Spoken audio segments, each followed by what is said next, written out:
pencher vers moi son oreille, et je le chanterai toute ma vie.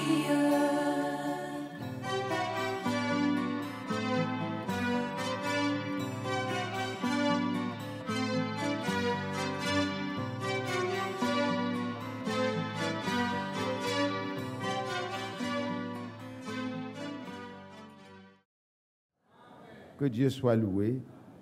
Nous demandons s'il y a des personnes qui étaient venues ce matin avec l'intention de se faire baptiser parce que la parole de Dieu les a convaincus de péché. Si l'Esprit de Dieu vous a touché, que la parole vous a convaincu, alors vous pouvez signaler cela pour que nous puissions remplir le baptistère. Y a-t-il des personnes qui ont compris qu'ils ne peuvent pas continuer sans le Seigneur et qui veulent marcher désormais avec le Seigneur en se repentant de leurs péchés et en se laissant baptiser comme la Bible le commande au nom du Seigneur Jésus-Christ. Parce que c'est le seul baptême qui a été pratiqué par les apôtres et qui est biblique. C'est ça qui a été ordonné par Dieu. Et quand Dieu ordonne, les hommes exécutent. Et c'est ce que nous faisons. Y a-t-il des personnes qui veulent prendre leur baptême ce matin afin que nous puissions prendre les précautions et remplir le baptistère? Levez la main, levez-vous pour que nous puissions voir cela. Levez-vous là où vous êtes, dans les autres salles. Voilà, Dieu te bénisse ici. Dans les autres salles, que le Seigneur vous bénisse tous. Nous demandons donc le remplissage du baptistère pour les cas qui ont été signalés. Seigneur, bénis ces merveilleuses personnes, parce que personne ne peut venir à toi si le Père ne l'attire. Et si tu les attires, c'est pour leur donner la vie éternelle. Donne-leur donc une vraie et sincère repentance, et que, Seigneur, le baptême qui suivra au nom du Seigneur Jésus-Christ ait pour effet le pardon réel de leurs péchés, et qu'ainsi, le cœur nettoyé et purifié, ils reçoivent dans leur cœur le Saint-Esprit, parce que leur cœur aura été purifié par le sang de l'agneau qu'ils ont accepté par la foi. Merci de permettre que dans la suite, ils puissent marcher d'une manière digne de l'évangile que nous avons reçu, au nom du Seigneur Jésus-Christ. Amen. Que Dieu vous bénisse du moins et que Dieu soit loué pour vous et moi. Nous avons entamé, et je crois qu'aujourd'hui, si Dieu le permet, je vais terminer. La semaine prochaine, je serai à Danané si Dieu me donne la force, parce que l'enfant qui se marie a été chez moi. C'est une de mes filles que Dieu m'a donné d'avoir, et elle va se marier le 23. Et je dois revenir rapidement pour le mariage de la reine Esther. Bon, je lui dis que ce n'est pas la reine chez moi, elle est la princesse. Elle sera reine chez elle là-bas. Amen. Et donc, ça sera une succession d'événements à notre famille. Et le 30, c'est Ruth, que ses parents m'ont confié de garder, de protéger. Pendant son séjour à Abidjan, c'est elle aussi qui va se marier un jour après. C'est une joie quand les enfants restent dans la foi et se marient. Ce n'est pas vraiment possible par nos propres efforts, c'est la grâce de Dieu. Et il n'y a pas à s'inquiéter ou à chercher à aménager ou à vraiment arranger quelque chose. Non, on n'a pas besoin de cela. C'est le Saint-Esprit qui conduit l'un vers l'autre. Ce qui est arrangé par l'homme se détruit par l'homme. Mais ce que Dieu lui-même fait, ça subsiste. Que Dieu soit loué. Donc, celles qui ne sont pas encore mariées, restez tranquilles. Le Seigneur va s'occuper de cela parce que vous n'avez pas le don de célibat, donc vous êtes donc prédestiné à quelqu'un. Amen. Que le Seigneur vous bénisse. Maintenant, si vous avez le don, alors c'est une autre grâce. Parce qu'il est meilleur de ne pas être marié selon Paul. Mais en tout cas, moi, je trouve qu'effectivement, celui qui a trouvé une bonne femme, une femme, a trouvé le bonheur. La parole de Dieu est équilibrée. Tout est là. Ceux qui ont le don, c'est une grâce. Ceux qui n'ont pas le don, ils se marient. Il y a des tribulations dedans, mais c'est très doux. Amen. Amen. C'est une chaîne qui est douce. Amen. Ça ne blesse pas. Que Dieu soit loué. Je crois que la sœur Dei Emma, qui souhaite voir frère Mathias, pourra le faire après le culte. Donc les frères, je vous demande de remplir le baptistère pour qu'à la fin, les frères n'aient pas à attendre longtemps pour être baptisés. Je vais commencer par quelque chose avant d'aller sur le thème du jour. Je veux qu'on puisse lire ensemble le chapitre 1, 1 Pierre au chapitre 1, avant d'aller à notre verset devant, à partir du verset 15. 15, 16, 17. Dans le développement, il est possible que nous revenions sur ces versets, mais je veux qu'on les lise d'abord pour une raison. Mais puisque celui qui vous a appelé est saint, vous aussi, soyez saints dans toute votre conduite. Selon qu'il est écrit, vous serez saints, car je suis saint. Et le verset 17, et si vous invoquez comme Père, celui qui juge selon l'œuvre de chacun, sans acception de personne. Conduisez-vous donc avec crainte pendant le temps de votre pèlerinage. Amen. Conduisez-vous donc avec crainte. La conséquence du fait de notre filiation. Voyez? Un fils de la poussière, comme le chanteur nous l'a fait chanter, d'un fils de la poussière, il fait de nous un fils de Dieu. Alors, ça implique aussi une responsabilité que nous avons vis-à-vis de Dieu et vis-à-vis de l'humanité. Amen. Notre conduite, ce n'est pas au milieu des anges, c'est au milieu des hommes avec lesquels nous vivons. C'est là que cette conduite-là doit être différente, elle doit être sainte. Amen. J'ai lu ce verset et je me réfère à Matthieu, chapitre 5, le verset 48 aussi, qui ordonne, soyez saints, soyez purs, soyez parfaits du moins, comme votre Père céleste est parfait. Ce n'est pas si vous voulez, ce n'est pas si vous estimez que c'est bon, non. Pour les enfants de Dieu, c'est un ordre. Soyez parfaits. Et quand Dieu ordonne, la chose existe. Je ne vous entends pas.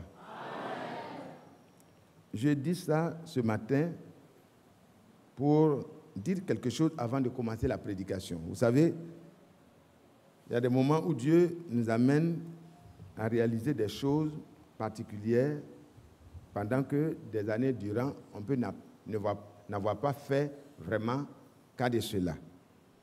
Cela fait environ 29 ans que j'ai été associé au travail par les frères parce que le Seigneur l'avait ainsi décidé. Et pendant ces années, j'ai marché au milieu de vous. J'ai vécu au milieu de vous. Je me suis conduit au milieu de vous. J'ai essayé, comme Paul le disait, de courir. De courir parce qu'il y a une carrière qui nous a été ouverte dans le Seigneur, en portant les regards sur le Seigneur. Mais vous savez, frères, je le dis vraiment avec le cœur meurtri et malheureux, je n'ai pas été parfait. Je n'ai pas pu me conduire de manière parfaite comme le Seigneur l'a exigé. Je le dis sincèrement. Je suis désolé de le dire, mais je suis obligé de le dire. La Bible est claire ici. Celui qui m'a appelé là, il est saint. Vous savez, si quelqu'un m'a blessé, j'ai déjà pardonné. C'est fini. Ça, c'est pas, je ne peux pas dormir avec le problème que quelqu'un m'a fait. Dieu m'a permis de comprendre que le cas difficile, ce ne sont pas les autres, c'est moi. Donc, si quelqu'un m'a adressé une parole ou m'a blessé, je comprends que c'est moi, ma conduite, qui a fait que la personne a été amenée à cela. Donc, je ne peux pas garder cela. Donc, à ce niveau, soyez rassurés. S'il est arrivé que vous avez senti que vous m'avez blessé, sachez que ça, c'est parti. Je ne peux pas garder ça. Mais moi, mon problème aujourd'hui, que je vous adresse, c'est moi, ma conduite. frères et sœurs, vous qui êtes en ligne partout, si frère Mathias, par sa conduite personnelle, ou par sa conduite dans son foyer, ou à l'église pendant que je fais le service divin, je vous ai achoppé ou blessé, je sais que j'en ai fait plusieurs. J'ai blessé et achoppé plusieurs. Je ne le fais pas pour faire plaisir à quelqu'un, je le dis honnêtement. Vous pouvez juger comme vous voulez, mais moi je le dis parce que je veux être saint dans toute ma conduite. Je ne vais pas prêcher ça et puis passer à côté de ça. Un jour, devant les anges, je veux que Jésus puisse dire, ce petit-là aussi est à moi. Vous savez, c'est facile de juger les autres. Et c'est très facile. Pendant que Jésus était en train de s'entretenir avec la femme pécheresse, il y en a qui étaient assis, qui jugeaient cet entretien. Le même esprit est là encore. Le même esprit est là encore. Mais ne faites pas cas de ça. Si vous avez un problème comme moi, allez-y devant Dieu. Ne regardez pas ce que les autres vont dire.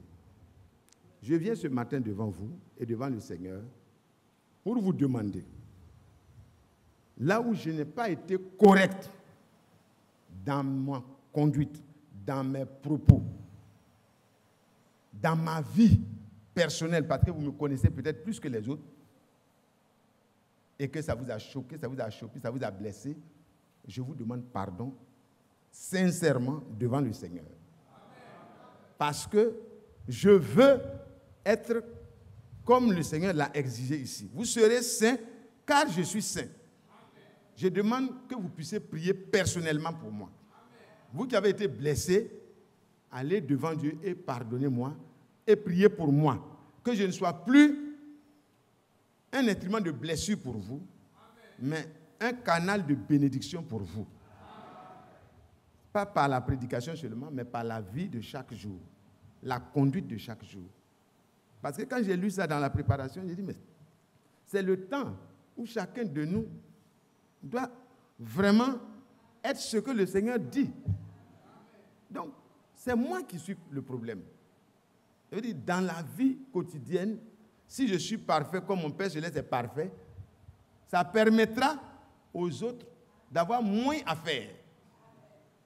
Que Dieu me pardonne et que vous, mes frères, au milieu desquels j'ai marché, avant d'être parmi ceux qui apportent la parole et qui vont ça et là, j'ai été un frère simple d'abord.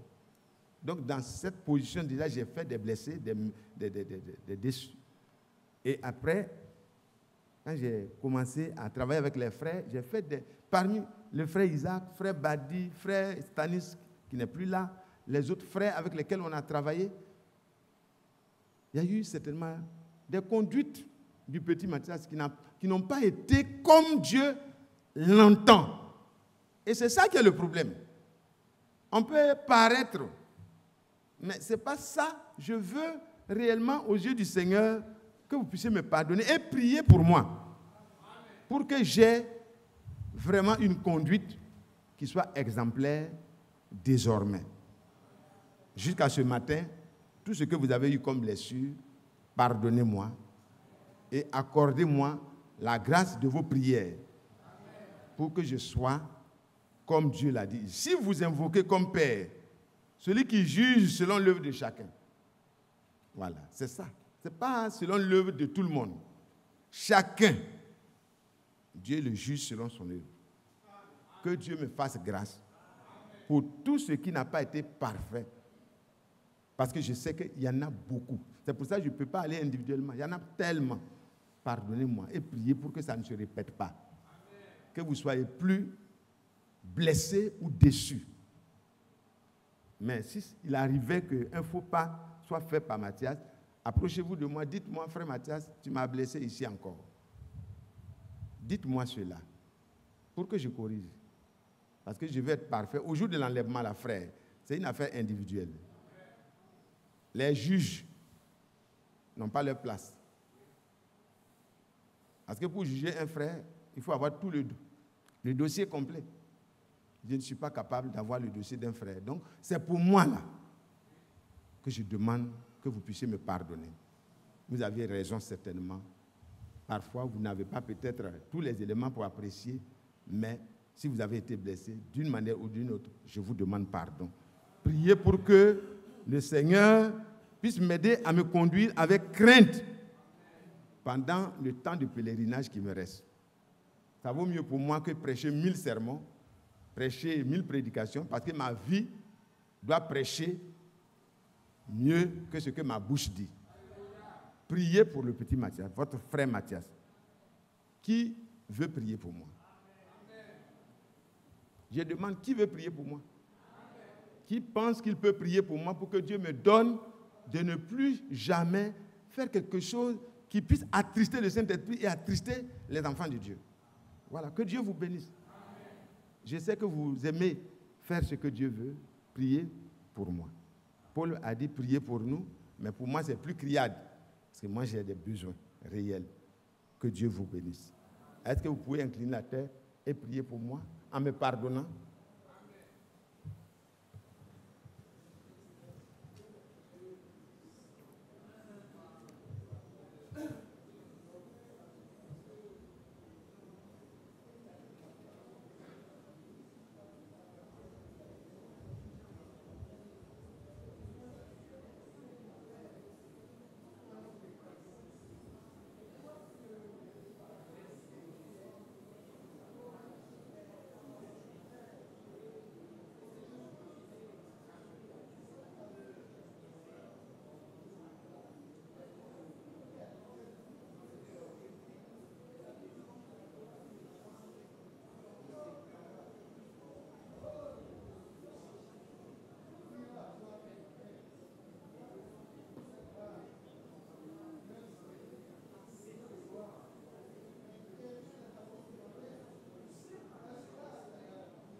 Gloire au Seigneur.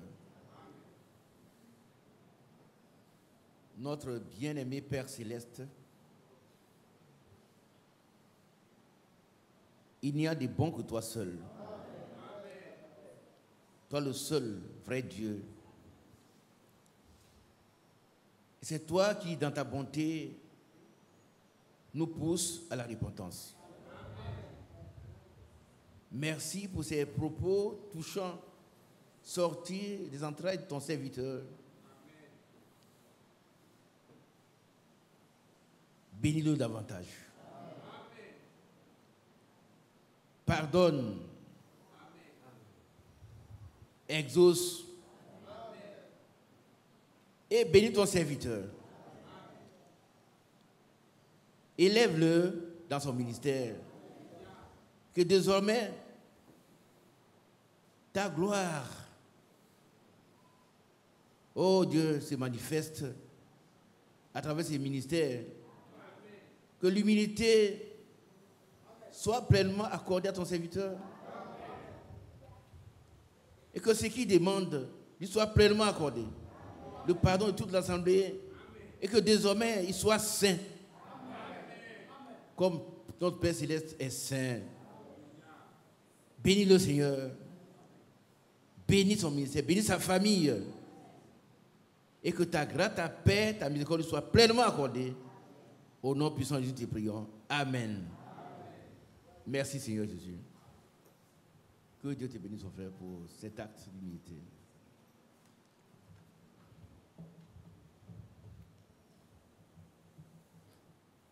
Que Dieu nous bénisse.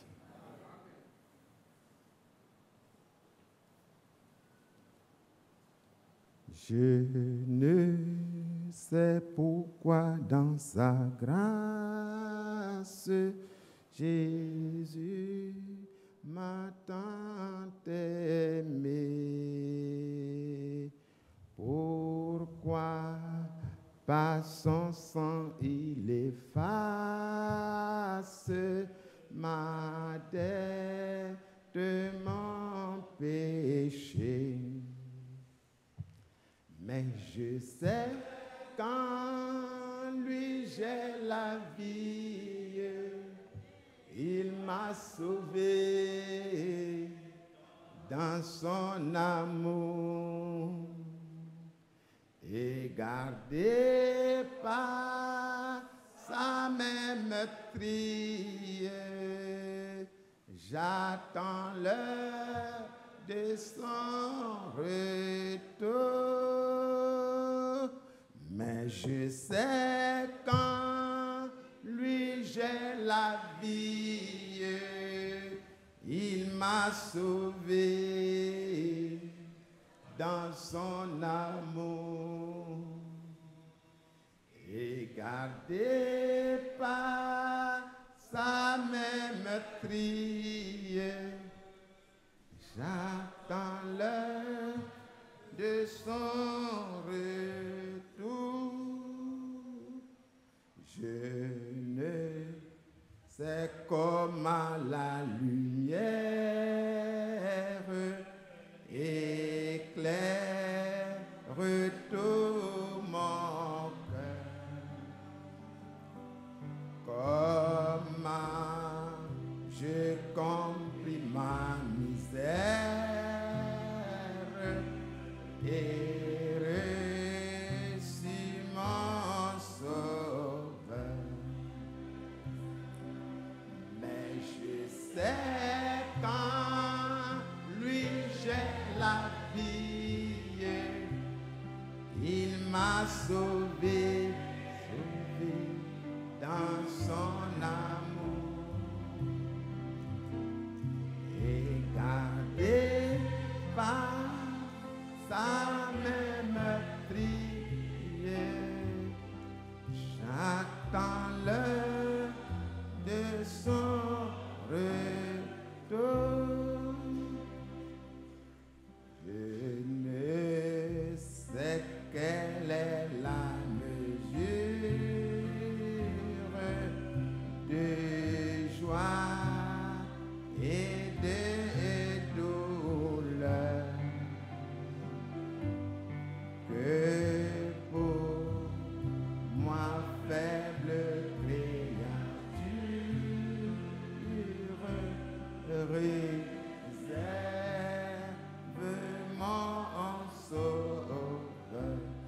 mon sauveur, mais je sais qu'en lui j'ai la vie,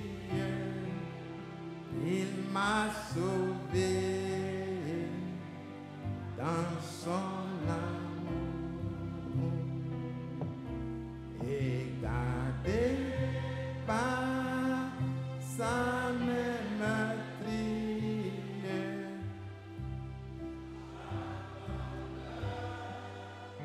De son retour. Gloire à Dieu. Je ne sais pas si c'est le rythme, mais nous avons voulu chanter. Ça peut n'avoir pas suivi le rythme comme cela se doit, mais nous savons qu'en lui, nous avons la vie. Ce matin, je voudrais que nous puissions méditer sur notre conduite. Notre conduite. Nous allons donc nous lever ensemble encore.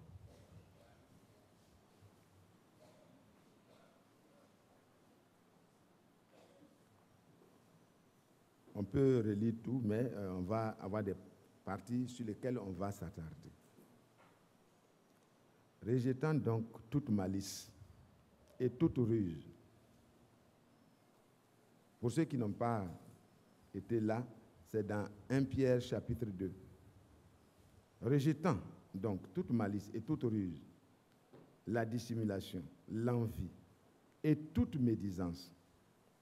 Désirez comme des enfants nouveau-nés le lait spirituel et pur, afin que par lui vous croissiez pour le salut.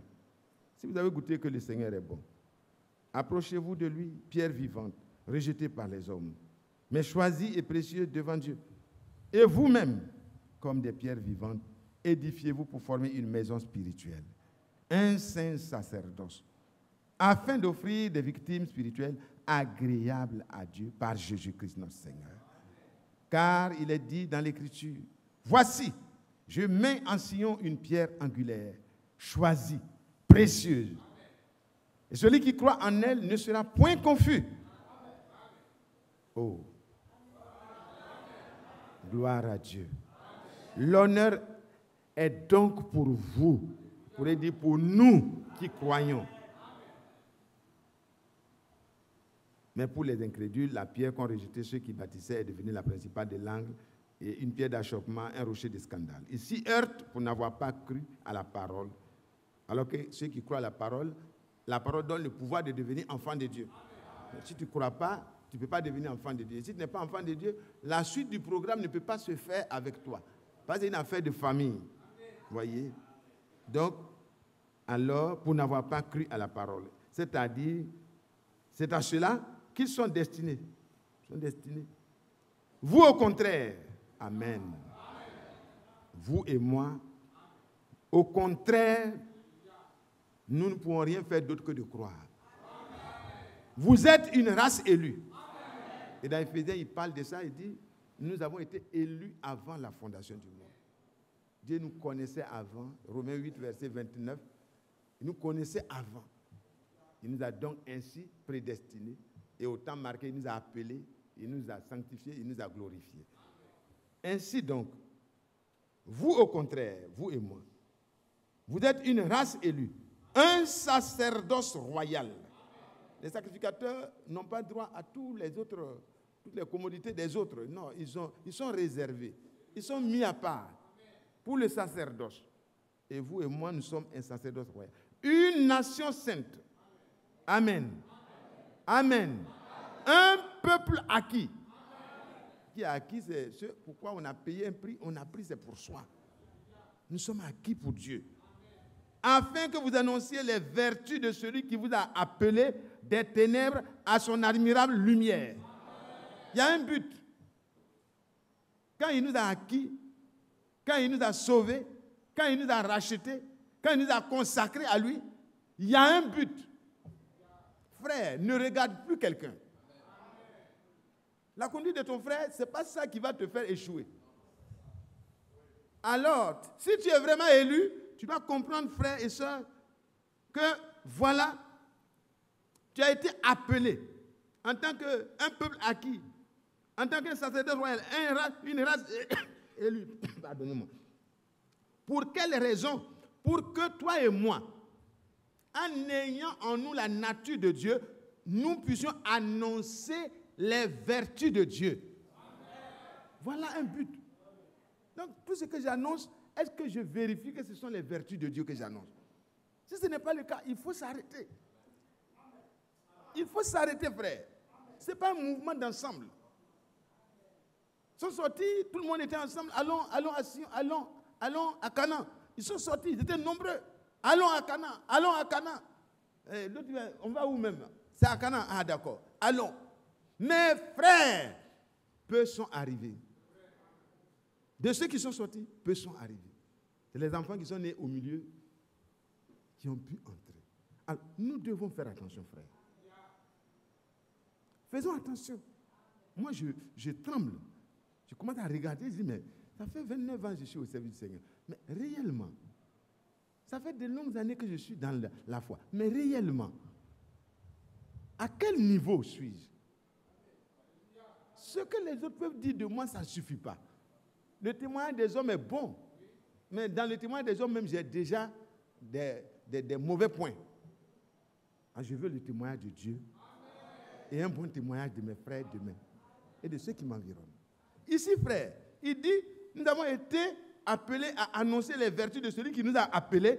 D'où? Où nous étions? Paul a dit, Dieu m'a oint, il m'a envoyé pour que vous puissiez être arrachés des ténèbres Les ténèbres, c'est notre vie que nous avons pratiquée avant. Ça ne doit pas nous suivre ici encore. Frère, ce n'est pas un problème de groupe, ce n'est pas un problème d'assemblée. L'assemblée est l'assemblée du Seigneur. Mais dans l'assemblée, il y a les vrais et il y a les faux. De quel côté es-tu? Mon problème, c'est moi-même. Arrêtez de regarder, de juger les autres. Arrêtez ça. Vous allez être en retard dans le programme de Dieu. Entrez en vous-même, que chaque parole vous permette de regarder votre mauvaise conduite et d'arrêter. Moi, je dois arrêter. Toi aussi, tu dois arrêter parce que tu fais partie des concitoyens des cieux. Tu es concitoyen des saints. Nous devons hériter quelque chose qui est parfait, qui est saint. Et notre Père, qui est celui qui nous donne l'héritage, il est saint. Nous avons des vertus à annoncer. Nous avons été appelés des ténèbres pour aller où? À son admirable lumière. Quand on vit dans la lumière, on aime la lumière. Alléluia.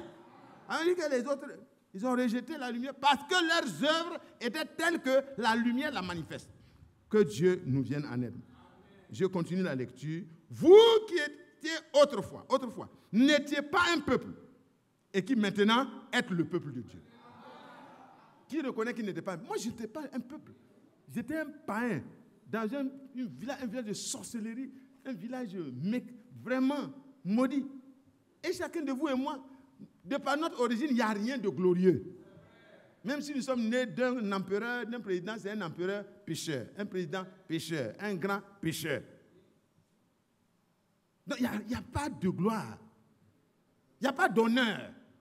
Mais l'honneur est pour ceux qui croient. C'est ceux qui croient. Quand tu crois, tu sors des ténèbres, tu viens à la lumière. Tu sors de Satan, tu viens à Dieu. Tu sors de tout ce que tu étais, tu viens à une nouvelle vie. Et tu as une nouvelle filiation. Et c'est un honneur. L'honneur est pour ceux qui portent leur regard à Golgotha. Pour être changés. Pour être changés maintenant. Oh frère, vous qui autrefois n'étiez pas un peuple, qui maintenant êtes le peuple de Dieu, vous qui n'aviez pas obtenu miséricorde et qui maintenant avez obtenu miséricorde, je vous exhorte, bien-aimés, je vous exhorte, comme étrangers et voyageurs sur la terre. Étrangers et voyageurs, nous ne sommes pas des sédentaires, nous ne sommes pas les propriétaires terriens pour le moment, quoique tout nous appartienne. Pendant le petit temps là, bien-aimés, vous qui êtes bien-aimés, moi qui suis bien-aimé, par la grâce de Dieu et par l'élection, pas par un mérite, alors je vous exhorte, par l'Esprit de Dieu, l'apôtre dit, comme des étrangers et voyageurs. Comme il a dit déjà, derrière, pendant le temps de notre pèlerinage, il y a une conduite. Ici, il répète, comme des étrangers et voyageurs sur la terre, à vous abstenir. Il y a une abstention à faire. On ne doit pas voter en faveur du péché, frère. On doit s'abstenir. Il n'aura pas notre voix. Le diable n'aura pas notre voix pour faire grandir son royaume. Non. Abstenons-nous des convoitises charnelles qui font la guerre à l'âme. Ayez au milieu des païens. Voilà encore. Nous vivons au milieu des païens, frères. Jésus a dit, je ne te prie pas de les ôter du monde, mais de les préserver de l'influence du malin.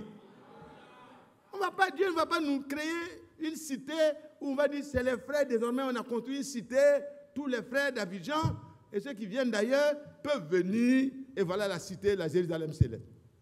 Non, nous devons rester au milieu des païens. Les parents païens, je reviens, que Dieu nous bénisse. Ayons au milieu des païens une bonne conduite. Voilà la conduite dont, sur le sujet duquel nous ne devons pas. Une bonne conduite. Afin que, là où ils vous calomnient, là même où ils vous calomnient, comme si vous étiez des malfaiteurs. Les calomnies, ça doit venir des païens. Ça doit venir des païens à notre endroit. Mais ça ne doit pas venir du milieu de nous. Les païens vous calomnient. Ils vous parlent mal. Excusez, je termine la lecture et puis on va s'asseoir. Asseyez-vous. Asseyez-vous. Là même où ils vous calomnient, comme si vous étiez des malfaiteurs, ils remarquent vos bonnes œuvres et glorifient Dieu au jour où il les visitera. Vous voyez? Les païens ont parfois des jugements tronqués. Ils voient les chrétiens qui se conduisent tellement, ils peuvent parler mal de nous. Mais quand le jour où le Seigneur les visitera arrivera, ils comprendront mieux pourquoi nous, on ne faisait pas comme eux. Et qu'ils glorifient ainsi quoi? Notre Père, notre Dieu. Glorifie Dieu, au moins, au jour où il les visitera. Amen. Qu'ils puissent glorifier Dieu au jour où il les visitera. Que Dieu soit loué. Nous reviendrons sur certains pas. Frères et sœurs, nous allons prier. Seigneur, nous demandons que pendant quelques minutes, tu nous entretiennes. Nous avons besoin. Le temps est fini.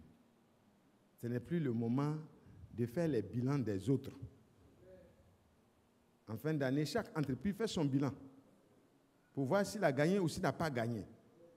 Nous aussi, nous sommes vraiment en fin d'exercice, bientôt.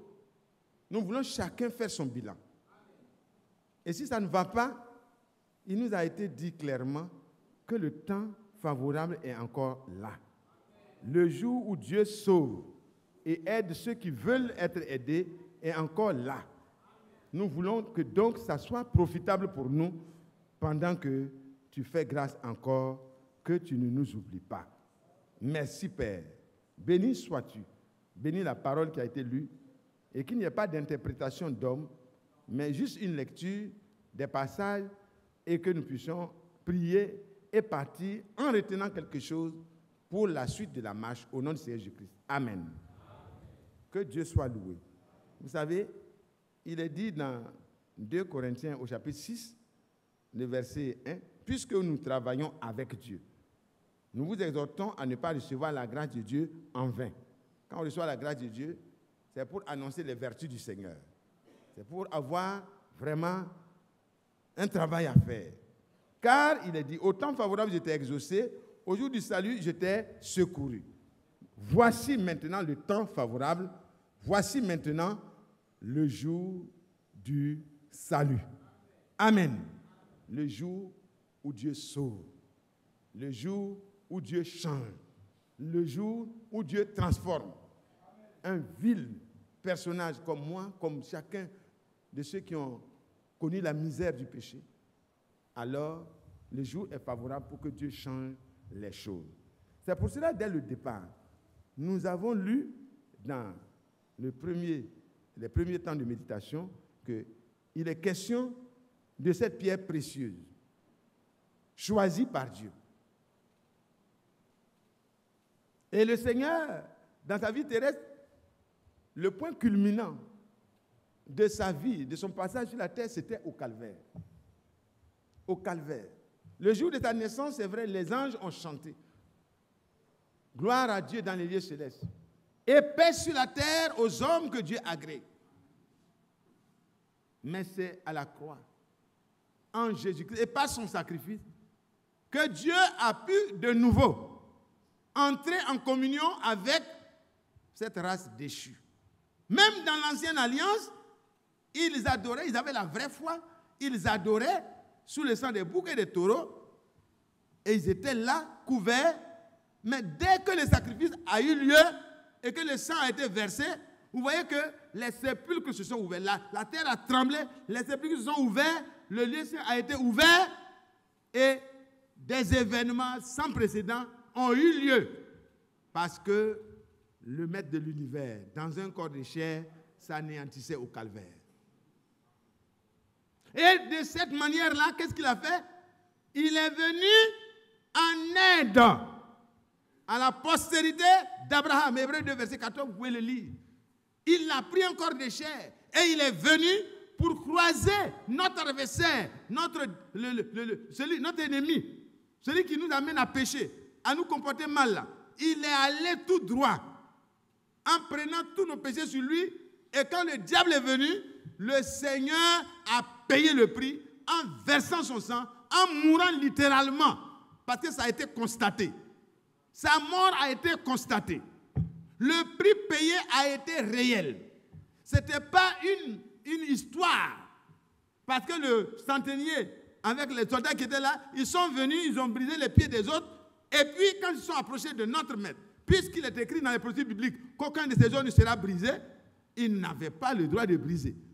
Et quand ils ont constaté qu'il était déjà mort.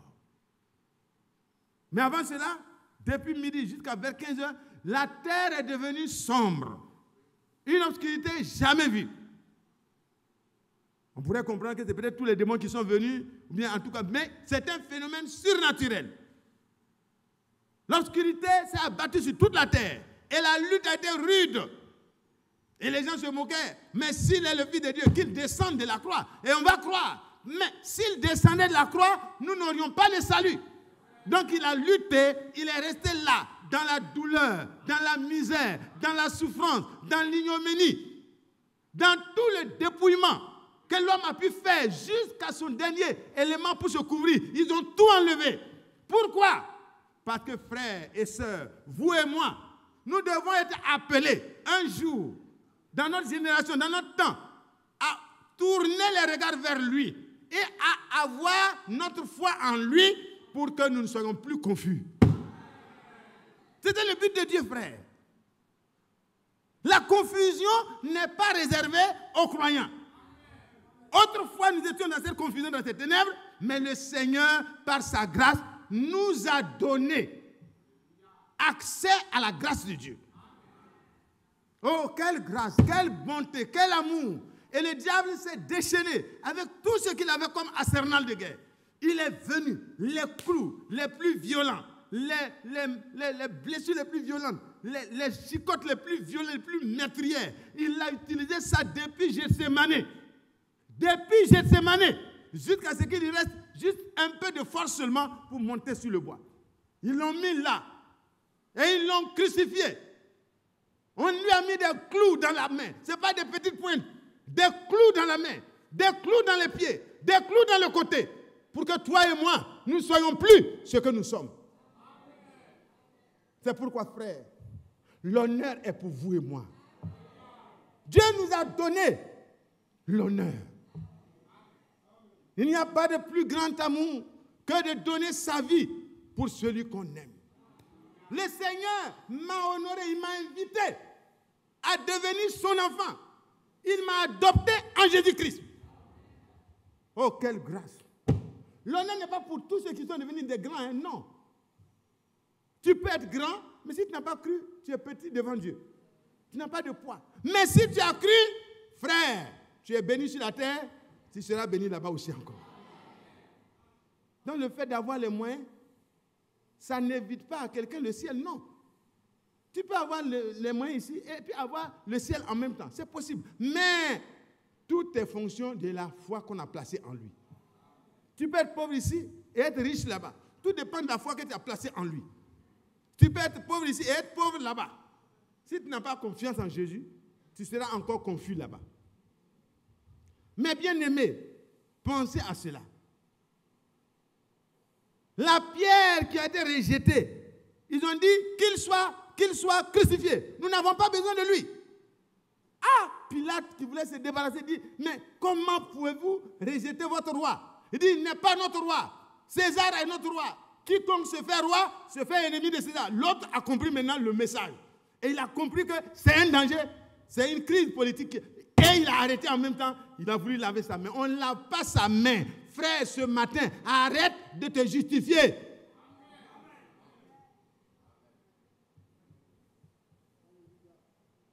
Dieu n'a pas besoin de nos arguments. Il veut que notre cœur s'humilie devant lui. Ça ne doit pas être dans l'apparence pour se faire voir. Frère, ça doit être à l'intérieur de notre âme.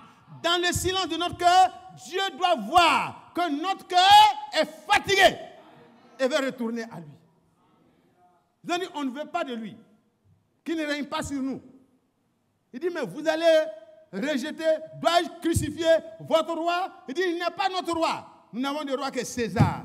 Vous voyez, frère, la pierre choisie par Dieu, précieuse aux yeux de Dieu, venait d'être rejetée par toute la nation. Et ils ont ajouté que son sang retombe sur nous. Oh, que Dieu fasse grâce. Mais un jour, la grâce sera accordée à toute la nation. Parce que Dieu lui enverra ses deux prophètes. Ils reconnaîtront. Mais pour le moment, Dieu a ouvert le temps de grâce pour toi et moi, nous les gentils, nous les nations, et nous sommes comme un olivier sauvage. Nous avons été coupés et nous avons été greffés sur l'olivier franc, l'olivier naturel qui est Israël. C'est eux qui ont les promesses, c'est eux qui ont les patriarches, c'est eux qui ont la loi, c'est eux qui ont tout ce que Dieu avait promis. Mais par Jésus-Christ, comme il est écrit dans Galates au chapitre 3, le verset 29, en Christ, voyez, nous avons été faits membres vraiment de cette postérité d'Abraham. Amen. Par la foi en Jésus-Christ, Dieu arrive à nous pardonner nos péchés de païens. Il nous pardonne. C'est pour cela que les gens étaient étonnés dans la maison de Corneille de voir que Dieu vient habiter dans des païens. Ils étaient étonnés. Ils disent, mais comment? Comment ça s'est passé? Racontez-nous. Et Pierre commence à parler. Il commence à dire que Dieu l'a vu, Dieu lui a parlé. Et lui-même, il a contesté le fait d'entrer chez les païens. Mais Dieu lui a montré que ce que lui, il choisit, personne n'a le droit de juger ça encore. Alléluia! Oh frère, Dieu m'a choisi, Dieu t'a choisi. Tu as le devoir de te livrer toi-même à lui, de manière totale. Ne regarde pas à gauche, ne regarde pas à droite, ne regarde pas en arrière. Regarde tout droit devant toi. L'objectif est devant toi. N'écoute pas les bruits. Vous vous souvenez d'Élisée? Oui, ton maître s'en va, il va être enlevé. Il dit, taisez-vous. Moi aussi, je le sais. Mais moi, j'ai encore plus, parce que j'ai un objectif. Vous, vous êtes informés du message, mais moi, j'ai un objectif dans le message. Frère, je ne parle pas de vous, hein. C'est Élisée qui parlait comme ça, quoi. Élisée leur a dit, taisez-vous. J'ai un objectif. Il ne faut pas me distraire. Dans la marche, frère, ne te laisse pas distraire par les événements. Porte les regards sur celui qui est le centre des événements. Le Seigneur Jésus-Christ, mourant au calvaire. De mon âme noire, il a eu compassion. Et même si mes péchés étaient noirs comme le quoi? Le cramoisi, rouge comme l'écarlate, le sang précieux de l'agneau de Dieu est capable de me rendre. Et il m'a rendu blanc comme la neige. Mais dans la marche, vous pouvez attraper un peu de poussière. Et frère, si tu marches avec le Seigneur et que tu vois que quelque chose ne va pas, n'hésite pas. Il n'y a pas de problème de gloire. Il n'y a pas de problème de moi. Il n'y a pas de problème de ça va être très humiliant. Frère, il vaut mieux être humilié devant les hommes que d'être rejeté devant Dieu. Ce jour-là au calvaire, les pécheurs pouvaient retrouver la liberté d'aller dans la présence de Dieu parce que le voile est déchiré du haut jusqu'en bas. Oh, alléluia, gloire à Dieu, Dieu soit loué. L'honneur est donc pour vous et moi. Nous qui croyons, oh là là, c'est beau, c'est merveilleux. Quand je regarde dans Jean chapitre 13, à partir du verset 36, le Seigneur dialoguant avec Pierre pour lui dire qu'il ne peut pas pour le moment. Mais plus tard, tu pourras me suivre. Plus tard, tu pourras me suivre, Pierre. Et Pierre te dit, non, Seigneur, c'est maintenant même. Je vais te suivre. Je sais que tu es le Christ, le Fils du Dieu vivant. Tu nous dis que tu vas mourir bientôt. Je t'ai dit, ce n'est pas la peine de parler de ça. Mais tu continues. Donc, Seigneur, s'il faut mourir pour toi, je mourrai. Même si les autres frères t'abandonnent, moi je serai avec toi. C'est pas ce qu'on chante? Hein? Je marcherai seul avec mon roi. Ah, c'est bon, hein? C'était vraiment un engagement. Et le chrétien doit avoir le courage de s'engager. Amen. On chante avec le frère. Tous mes péchés son sang les a lavés. Tous mes péchés, son sang les a lavés. Et Pierre, il croyait que vraiment il a marché avec le Seigneur et même si son sang n'est pas encore versé, lui il peut y arriver. C'était une bonne chose. On peut marcher dans le message, hein? On peut recevoir le baptême au nom du Seigneur Jésus-Christ. On est dans le message, on a les brochures, on a les lettres circulaires. Mais si le Seigneur ne t'a pas amené à comprendre ce qui s'est passé à Golgotha pour toi, pour que tu comprennes que ta vie de raisonnement, ta vie de jugement des autres à gauche, à droite, que ça doit finir et que toi-même, tu dois te laisser juger à Golgotha, en Jésus-Christ. C'est moi qui ai été jugé. Ce n'est pas lui qui méritait d'être jugé. Il ne méritait pas d'être crucifié. C'est à cause de moi. Comment ferai-je? Je porterai simplement mes regards vers lui. Je lui dirai, Seigneur, c'est à ma place. Accepte que je prenne ta place. Alléluia. Pierre a dit qu'il peut. Et puis, du coup, le Seigneur lui dit, plus tard, tu le feras. Plus tard, tu le pourras. Vous voyez, frère, quelques temps plus tard, c'est Pierre qui a renié 3 fois. 3 fois. Il a menti qu'il ne connaît pas le maître. Il a renié le maître. Ce stade de Pierre, Paul l'a connu. Il dit, le bien que je veux faire, je ne peux pas le faire. Je n'arrive pas à le faire. Et c'est le mal plutôt qui s'offre à moi. Malheureux que je suis, misérable que je suis. Mais si toi aussi, ce matin, tu réalises ta misère, le Seigneur est prêt. Il est prêt à te donner sa main. Il a porté les regards, il a tourné, il a regardé Pierre. Et Pierre a croisé le regard du Rédempteur. Celui qui mourait tout à l'heure. Pour lui. Et quand il a porté, les regards ont été plongés dans les regards du Seigneur. Il a été touché dans le cœur. Et il a commencé à pleurer. Il est sorti de là. Il a commencé à être dans la solitude.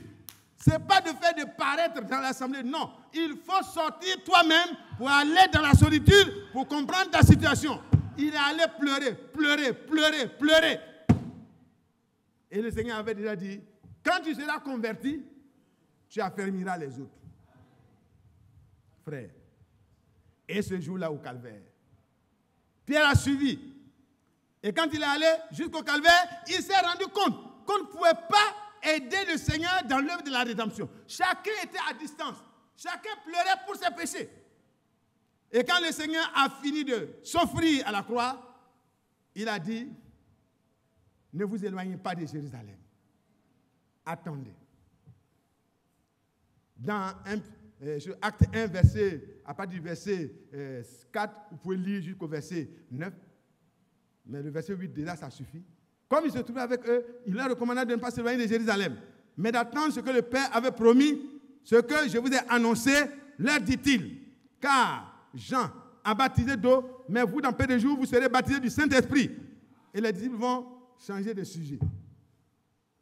Et est-ce que les apôtres réunis lui demandaient, Seigneur, est-ce en ce temps que tu rétabliras le royaume d'Israël?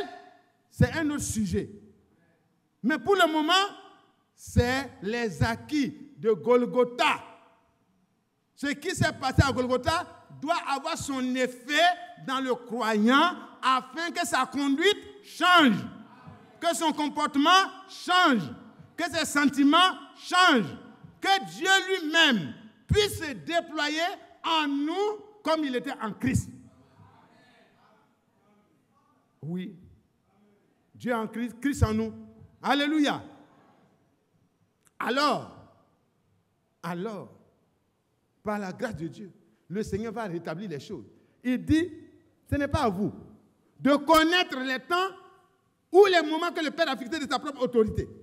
Mais vous, mes disciples, vous qui m'avez suivi, vous qui avez reconnu votre incapacité de faire quoi que ce soit pour m'aider dans les heures sombres, et tous ils étaient à l'écart. Parce que les soldats étaient là, menaçants, assez menaçants. Les gens se tenaient à distance. Oh, le Seigneur gisait dans son sang, tout seul. Même sa mère ne pouvait pas faire quelque chose pour lui. Parce que c'était une affaire du Rédempteur. Donc il n'y a pas de co-rédemptrice. Pour les personnes qui sont dans une église où on parle de co-rédemptrice, sachez que c'est faux. Il y a eu un seul Rédempteur. Job a vu un seul Rédempteur. Dans Job 19, verset 23, il a dit, je sais que moi, mon Rédempteur là, est vivant. Mais la co-rédemptrice est déjà morte et elle est encore morte. Mais le Rédempteur est ressuscité le 3e jour, selon les Écritures. Ils se sont tenus là. Et Pierre, après ça, vous voyez, le Seigneur dit, l'œuvre que j'ai accomplie là, vous devez poursuivre et vous ferez les mêmes choses. Jean 14, verset 12. Ce que j'ai fait, ce que je fais là, vous ferez la même chose. Parce que dans Ésaïe 53, le verset 10, il a dit, qu'après avoir livré son âme en sacrifice pour le péché, qu'est-ce qui va se passer? Il verra une postérité. Il aura des enfants. Et il prolongera quoi? Ses jours. Voyez? Prolongera ses jours au travers de ses rachetés. Au travers de toi et de moi. Nous pourrons, avec l'Esprit de Dieu, avec la parole de Dieu, avec la nature de Dieu, prolonger les jours de celui qui nous a rachetés, tel qu'il est, tel nous devons être. Vous voyez, frère, il y a un objectif. Dans le rachat, il y a un travail à faire. Et le travail du rachat a été totalement parfait, accompli. Mais maintenant, les rachetés, on leur parle de témoignages à rendre. C'est pourquoi il parle des témoins. Après son départ, il faut des témoins. Après son départ, il faut des gens qui prolongent ses jours. De la gloire qu'il a manifestée du Père, nous devons manifester cette même gloire en honorant Dieu par notre vie de chaque jour qui confesse Jésus-Christ. Oh, c'est merveilleux. Quel dessein merveilleux de salut. Quelle bonté, quel amour. Quand j'étais en train de méditer, j'ai compris que vraiment, frère, nous sommes encore misérables. Ce n'est pas normal. L'honneur est pour vous et moi qui croyons. Dites Amen. Dites par la foi au moins. L'honneur est pour nous. Parce que Dieu, il dit à Pierre, et aux autres apôtres, ce n'est pas à vous de connaître le temps ou les moments que le Père a fixés de sa propre autorité. L'établissement du royaume d'Israël et tout ça, Dieu a son programme. Et vous savez bien qu'il faut que nous passions par d'abord la préparation, le message de la fin des temps nous a été envoyé pour notre préparation. En 1933, quand le Seigneur parlait au prophète, il a dit que le message que je t'ai donné va faire quoi? Va préparer les élus, va nous préparer pour l'enlèvement. Et le message est en train de faire son travail. C'est le retour à la prédication des apôtres. Ça doit avoir son effet comme ça a eu son effet au temps des apôtres. La parole restaurée doit permettre aux chrétiens de recevoir la restauration. Amen. Et le Seigneur va orienter les apôtres vers l'essentiel. Il dit, mais vous recevrez une puissance, le Saint-Esprit, survenant sur vous. Il viendra sur vous. Et ce n'est pas parce que tu diras, j'ai le Saint-Esprit, que ça sera vrai. Mais, on verra dans ta vie. On verra le fruit que tu vas porter. Et toi-même, tu verras cela. Et si tu vois que c'est un échec quand tu éprouves la chose, il faut aller à Dieu parce que le temps est favorable. C'est le moment de revenir et dire à Dieu, j'ai cru que je l'avais, mais je me rends compte que ce n'est pas encore ça. Aide-moi, Seigneur. Secours-moi, Seigneur. Maintenant, si tu es là et que tu as fait des faux pas comme Pierre en a fait, il faut reconnaître, il faut demander pardon. Dans la vie quotidienne, on peut faire des faux pas. Même quand on est rempli du Saint-Esprit. Mais si c'est le cas, l'Esprit de Dieu est attristé et toi-même tu deviens triste. Et à ce moment-là, la porte de sortie, c'est la repentance. Oh, que Dieu m'aide. Que Dieu nous aide. Vous recevrez quoi? Le Saint-Esprit survenant sur vous. À ce moment, vous pourrez faire quoi? Vous serez mes témoins. L'événement va se passer à l'intérieur de toi et tu ne parleras pas selon les oui-dire, mais tu parleras selon l'expérience que tu as toi-même. Un témoin, ce n'est pas quelqu'un qui raconte des choses auxquelles il n'a jamais assisté. Un témoin, c'est quelqu'un qui a été dans l'événement. Que Dieu soit loué. Et vous voyez, frère, vous serez mes témoins où? À Jérusalem, dans toute la Judée, dans la Samarie et jusqu'aux extrémités de la terre. Et quand nous repartons dans Jean, au chapitre 14, prenez Jean 14 rapidement.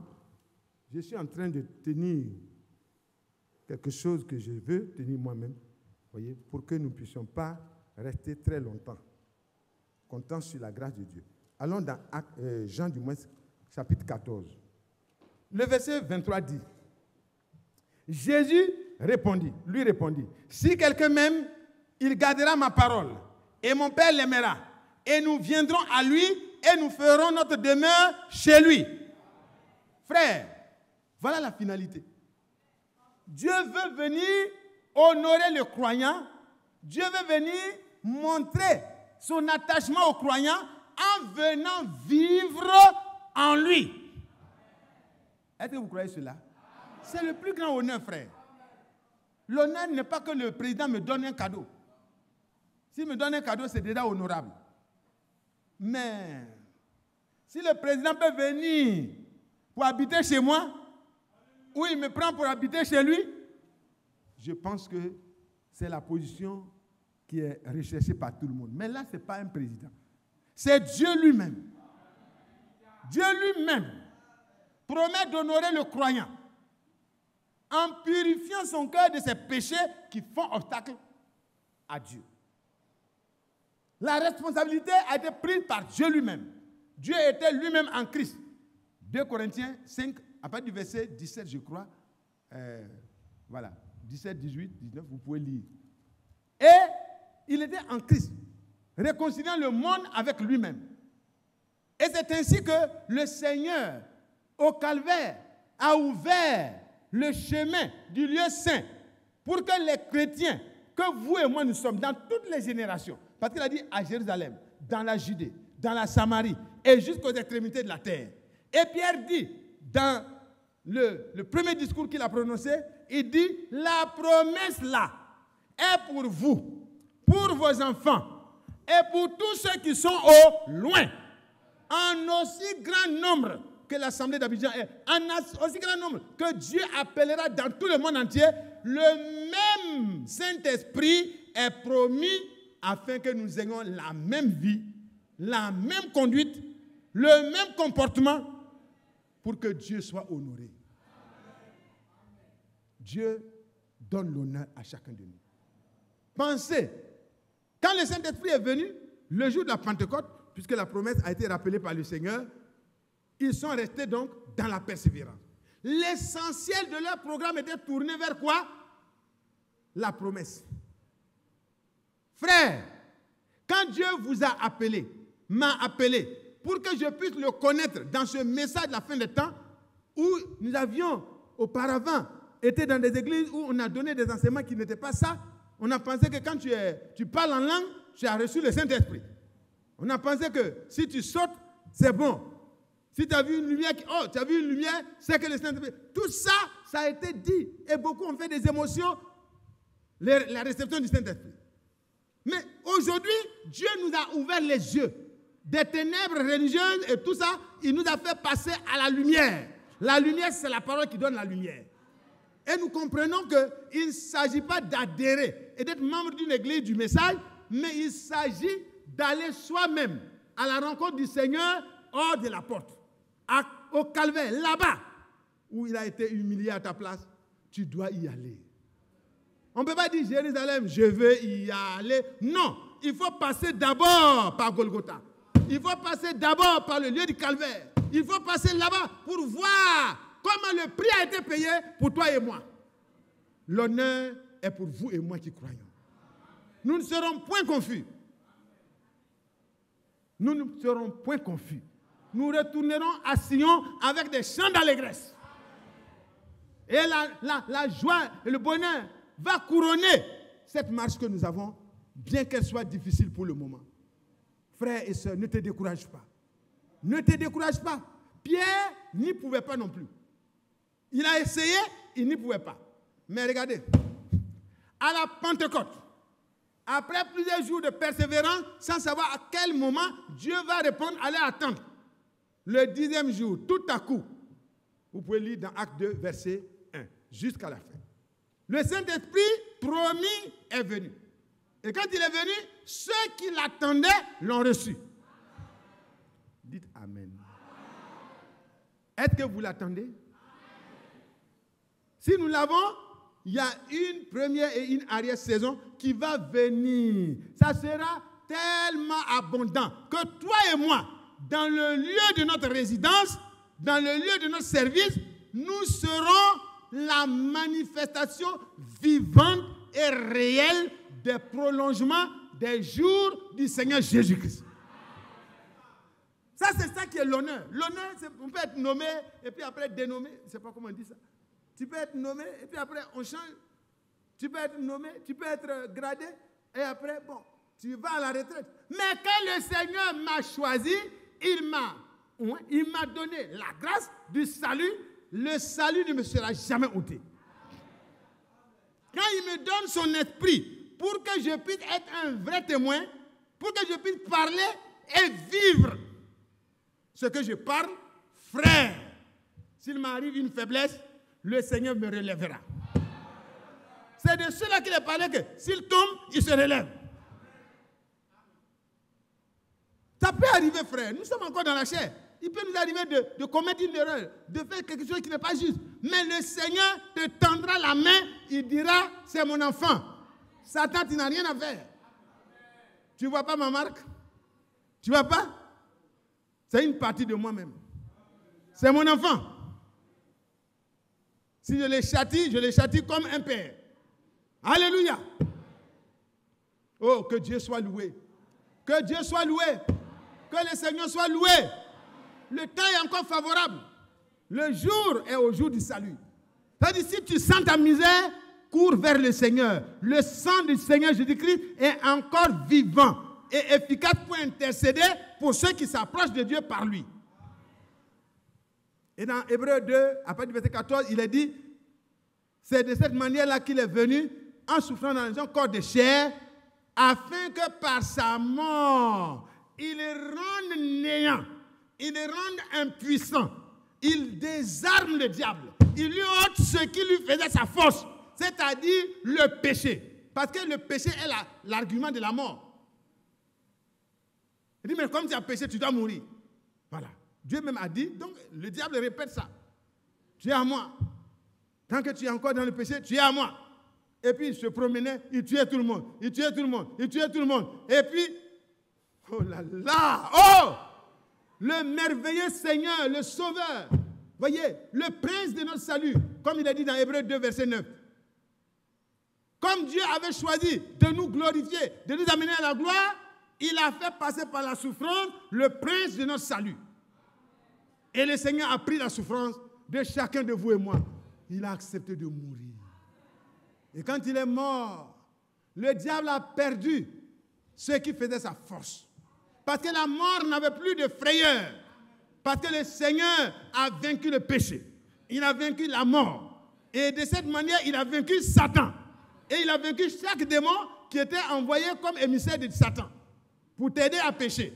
Le diable envoie ses émissaires parce que lui ne peut pas être omniprésent. Il envoie, les démons s'en vont, ils amènent les problèmes dans la vie des frères. Un démon d'impudicité, quand ça vient, ça pénètre. Tu vois une femme, tu ne peux plus rester tranquille. Tu vois un homme, tu ne peux plus rester tranquille. Mais quand le Seigneur vient par l'œuvre de la rédemption, il ôte. Alléluia.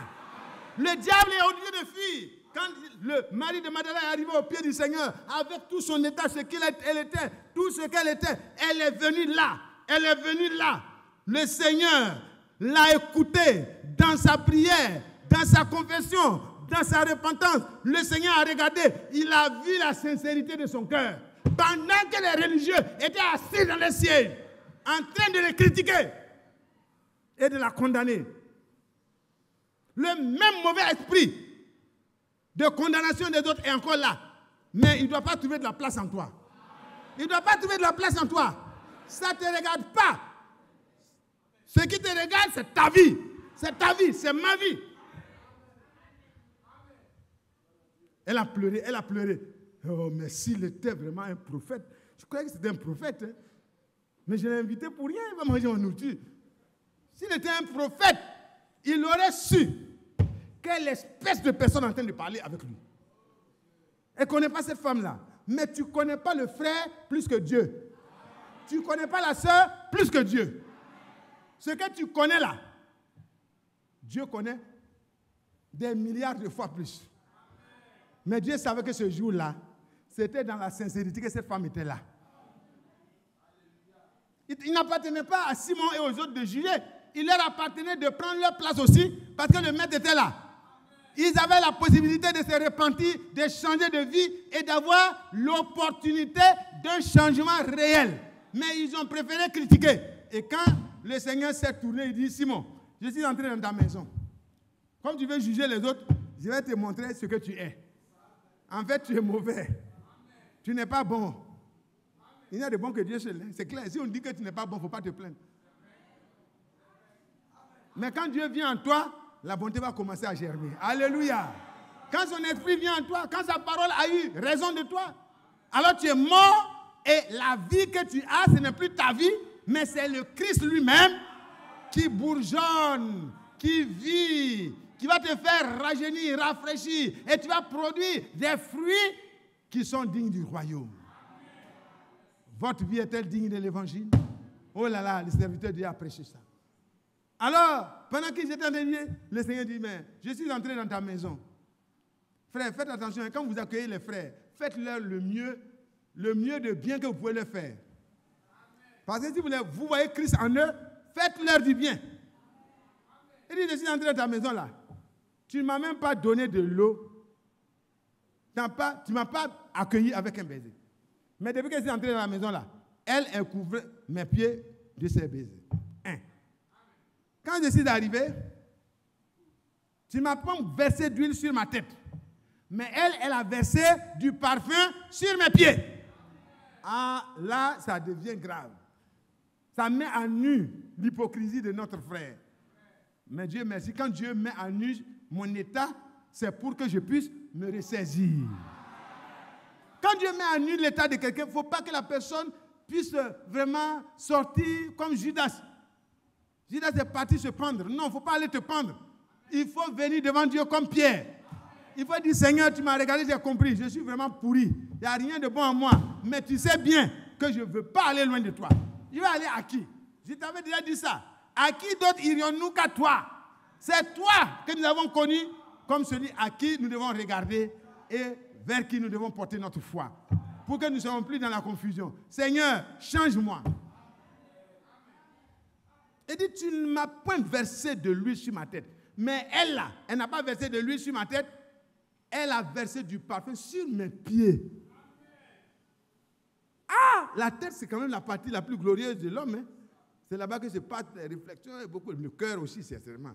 Parce que c'est là le siège. Bon. Mais vous voyez que la tête prend tout, elle réfléchit. C'est là qu'on peut mettre l'huile. Parce que c'est la tête qui reçoit le soleil. On met l'huile pour rafraîchir la tête. En Orient, paraît-il que c'est comme ça. Et donc, le Seigneur va reprendre cet homme.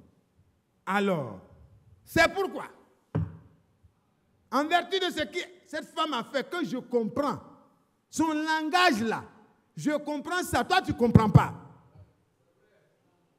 Toi tu es habitué à juger seulement, c'est ça qui est ton travail. Tu ne comprends pas. Mais ici là, ces nombreux péchés, c'est pas le frère Mathias ou le frère qui... Non. Nous n'avons pas de valeur, mais celui qui parle ici, là, il a toute autorité. S'il déclare vraiment les péchés de quelqu'un pardonnés, personne ne peut revenir sur ça. Il n'a pas besoin de l'avis de quelqu'un. Alléluia. Selon son propre conseil, il a résolu dans le conseil de son conseil. Amen. Il n'y a pas de conseil de ministre pour décider. Non. Il est son propre conseil. Il dit... Je te le dis, apprends-le. Ces nombreux péchés que toi tu connais là, moi je les connais plus. Ces nombreux péchés ont été.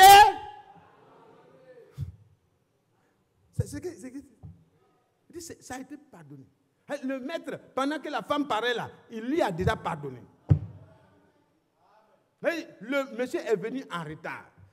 Le Seigneur annonce à celui qui jugeait que les nombreux péchés de la femme là ont été déjà pardonnés. Maintenant, il va faire entendre ça à la femme.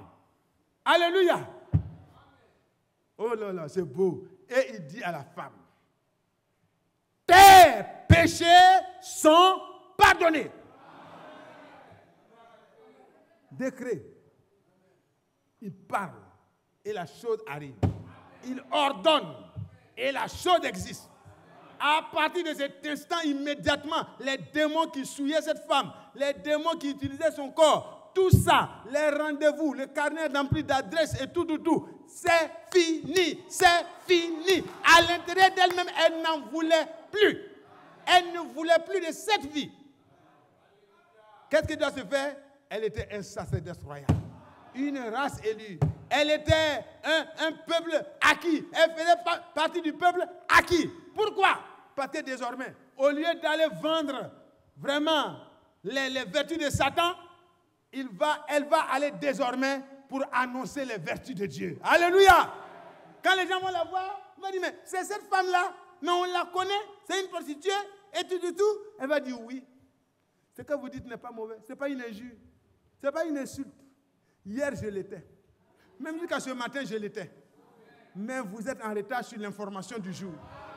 Par la grâce de Dieu, mes péchés sont pardonnés. Ma vie est changée. Même si Satan ne veut pas, Dieu pardonne les péchés de celui qui s'approche de Dieu.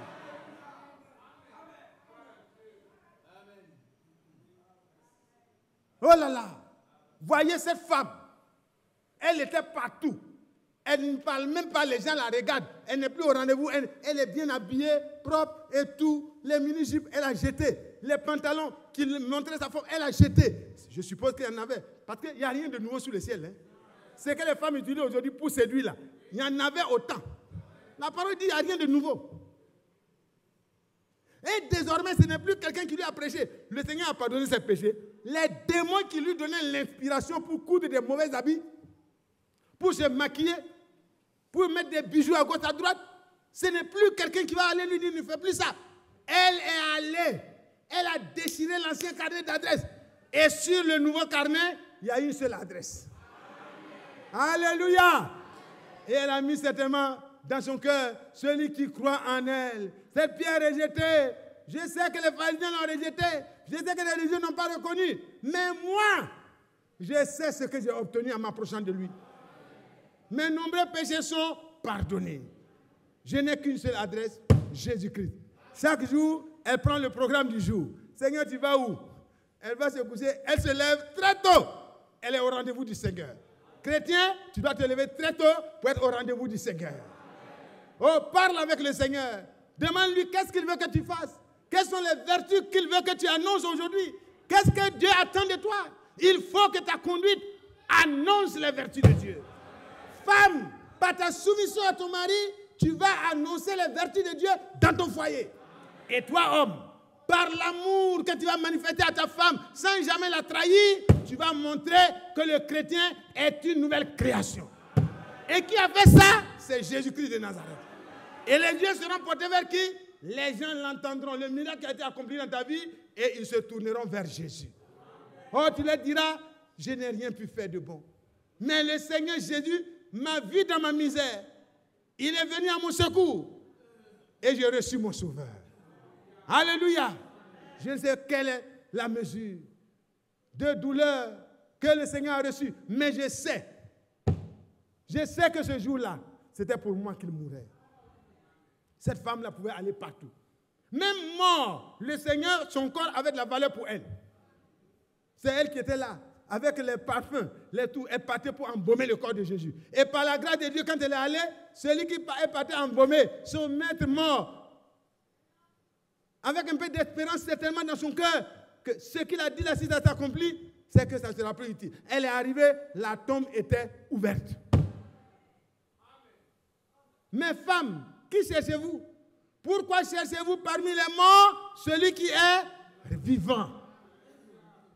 Il est vraiment mort. Il dit, j'ai été mort, mais voici je suis vivant au siècle des siècles. Et je tiens dans ma main les clés de la mort et du séjour des morts. Oh, qui a dit ça? C'est mon sauveur. Il a pris ma place. Pourquoi? Pour que j'annonce les vertus du Seigneur. Cette femme pouvait partir. Pierre, après la résurrection du Seigneur, après la résurrection du Saint-Esprit, qu'est-ce qui s'est passé? Dieu était en lui. Dieu l'a honoré. Les apôtres, Dieu les a honorés à la Pentecôte. Et désormais, il pouvait prolonger les jours du Seigneur. Quand vous partez dans Acte 3, ce n'est pas Pierre qui a fait. Il a dit, mais pourquoi vous portez les regards sur nous? Comme si on était capable de trouver une piété qui puisse guérir un homme comme ça. Ce n'est pas nous, mais c'est Jésus-Christ de Nazareth.